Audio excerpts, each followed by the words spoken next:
Quality అందులో marks why they have stock ఏం bro అగో కొనదాల్ది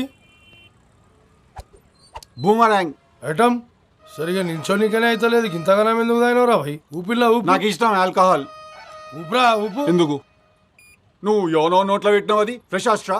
is that straw fresh are not? I'm asking you. అరే alcohol limit చూడాలరా అన్న limit అన్న limit అంటాండు. లిమిట్ 6 గంటలకే అటే. ఏమరా సార్ని రమ్మంటావా? సార్ నా పిలువు బొచ్చు. మీ సార్ పైసలతో ఆయన మా అయ్య పైసలతో ఆయన మేము. అరే హరాస్మెంట్ చేయ కాపు ఇంతకు ఏడిపోతున్నావు చెప్పు. షూటింగ్. ఏం షూటింగ్? Hero DJ Tillu. నువ్వా? హీరోనెవరు? పూజ హెగ్డే. పూజ హెగ్డే నిజంగా అని నేను అనుకుంటాను. మరి ఆమె అనుకుంటాను మనకు తెలియదు. అన్నా మన సినిమాలు చేస్తలేదా? ఎందుకు నాకేం తక్కువైంది? నీకు తక్కువే కాదన్నా, ఆమెకు పనులు ఎక్కువనే అంట. She so busy. బొచ్చు ఖాళీగా ఉండాలి, మనకు కూడా వద్దు. ఒక్క నిమిషం ఆగా పటేల్. నువ్వు ఇప్పుడు ఇంత హీరోయిన్ ఎవరు? ఆల్రెడీ వచ్చి లొకేషన్ లో వెయిట్ చేస్తున్నా. ఆమెకి చెప్పు నువ్వు మనతో యాక్టింగ్ అంటే మజాక్ కాదు. డైరెక్టర్ యాక్షన్ చెప్పే లోపల మనం డైలాగ్ చెప్పేస్తాం. అట్లుంటది మనతోని. సరే సరే నడు నడు పోదాం.